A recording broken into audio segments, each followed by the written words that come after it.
Tony from her Homestead Skills, and by now you will have heard about the collapse of a second bank in the U.S.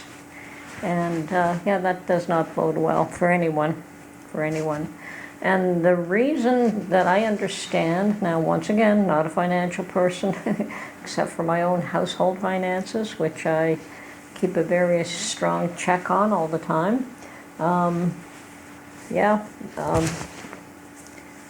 And my understanding is that what caused that collapse was a run on the banks and based on interest rate hikes.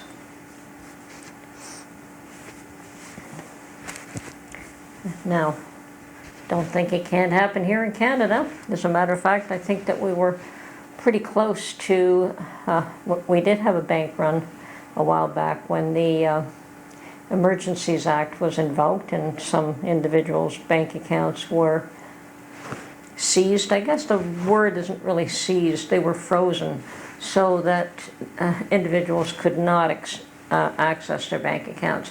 Nobody stole their money, but they weren't allowed to access it and use it, so they couldn't pay bills and they had a heck of a time. And that was a method used to get people to comply. And I've always heard it from people who understand the old hit them in the pocketbook, which does work. But in Canada, it also had unintended consequences, shall we put it that way. And what had happened there is that individuals who saw what was happening, that the government could just turn around, and let's face it, that Emergencies Act that was invoked was not just against truckers. It could be used against every single individual in Canada for whatever reason. You had a lot of people taking their money out of the bank, and we had a near bank run here as well. The difference is, of course, that it wasn't just one bank that was affected. We have probably 5 major banks and a whole bunch of credit unions and other smaller. I could literally name them on my hand. There are 5 major banks, and when they started to see the run on accounts and people pulling out cash, I think that there was a quick call to the powers that be to release people's funds and get that over and done with very quickly so that it could stop the run that was occurring at the banks. And nobody knows what the effect of that was, except of course the banks themselves, and they weren't saying, they never admitted that there was a problem, but it was pretty clear. Anyone who was on social media in Canada at that time was well aware that everyone was running to the banks to pull out whatever cash they had there.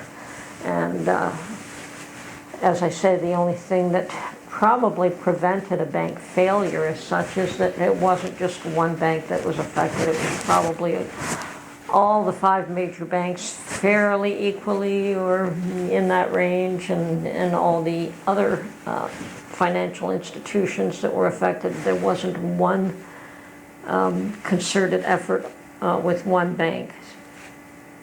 So that is likely why we narrowly averted a bank failure in Canada.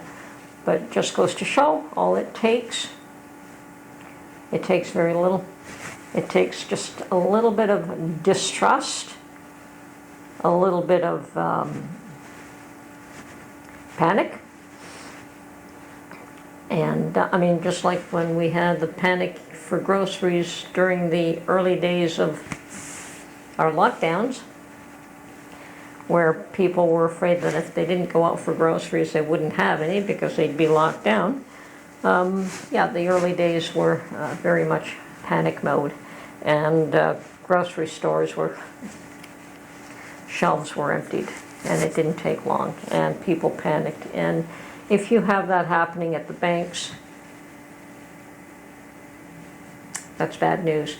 And simply because it happened last week in the U.S. doesn't mean that there won't be repercussions everywhere. It is too soon to determine what effect it'll have on everyone else. I understand that, I mean, we might get another run on the banks here in Canada based on the fact that that happened in the US. I wouldn't put that past. That could be definitely a bit of reality. People are going to, anything that spooks you will cause that sort of effect. And we still don't know in what manner it's going to affect the US. We know that one bank was made insolvent, but that's going to affect the other ones as well. Sorry, two banks, not one, have been taken down so far. How many more are going to go, and what is the domino effect that it's going to have? Now, I do understand that in Canada we don't plan to raise the interest rates in line with what the US is doing, and we normally do. We sort of keep on the same level. The US is planning more interest rate hikes. Canada is not. I think Canada's terrified of a total collapse in the housing industry should they raise interest rates anymore, because housing here in Canada is astronomical. House prices are just way beyond what most people can bear. And I think that any buffer has already been factored in with the interest rate hikes that we've already had. I mean, the prices were so high and people could afford it because interest rates were so low. And yes, there was a buffer that the government insisted on putting in, that if interest rates rose to a certain level, would people still be able to afford those homes? And they forced people to qualify at a higher level than what they would have in the past, simply to ensure that when interest rates went up, people wouldn't lose their homes. Well, I think they've gone beyond those few points at this point in time. And should we keep in par raising interest rates with the US, we're going to have a housing collapse here in Canada. They may have one in the US anyway. So the next 6 months are going to be pretty telling. Mark and I have a plan in place.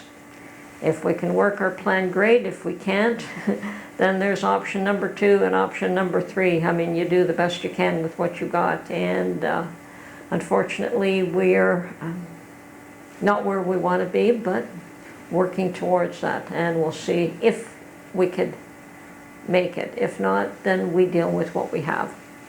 And working harder again too. Now, I have been utilizing some of my grocery stocks, and I haven't been buying as much, just replenishing staples that you want to get fresh. But I still have a lot of stock put away, canned goods and dry goods and stuff that I canned myself. So I still have plenty of food, but I think that I should probably rethink that. Clear out my pantry, reorganize it, determine what I should be using up and what needs to be replenished. Now, I normally do not stock up my pantry till the fall, and yes, there are things that I stock all year long. In the winter, definitely chicken stock at this point, my goodness. And I have to do another couple of batches of chicken stock. I did buy the carcasses, they're in my freezer. I just haven't felt like doing them. But I've got enough chicken stock to last us a week, so I've got a few days. Now, as I said, yes, there are things that I can all year round, but a lot of it, I try to wait till the produce is either in abundance and costs less, tastes better, is fresher, or it comes out of my garden. So I know that I can get tomatoes a whole lot cheaper in the fall when there's a huge overabundance of them.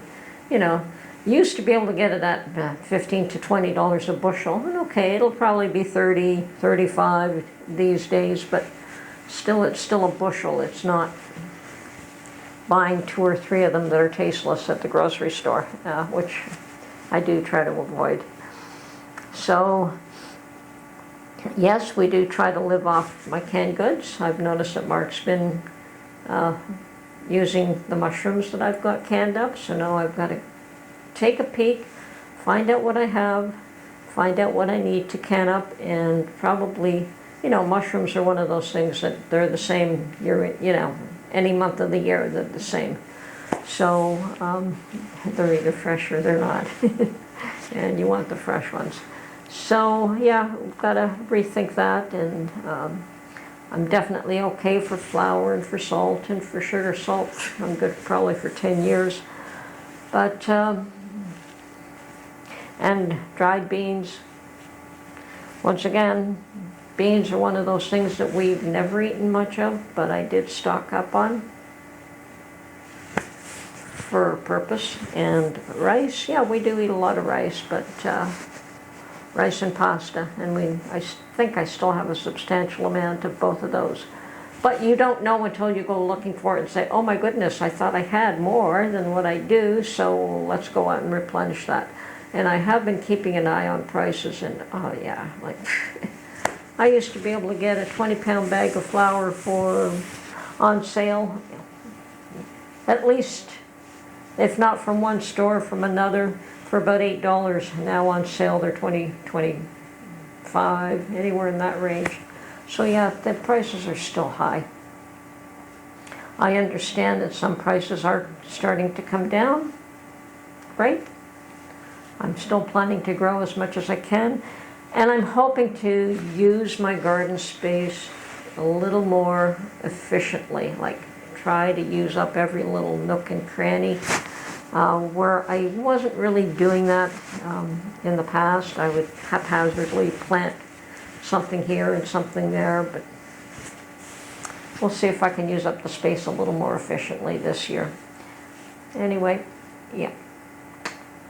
Take care of yourselves. I'm not going to tell you what to do. You know your own situation better than anyone else. You know what you can do. And it probably wouldn't be fair for me to tell you what you should be doing and what you shouldn't be doing. I guess the least I can say is just try to do what will look after you and your family. And that's all I've got to say on that. And yeah, if it means pulling out a little bit of cash and keeping some behind,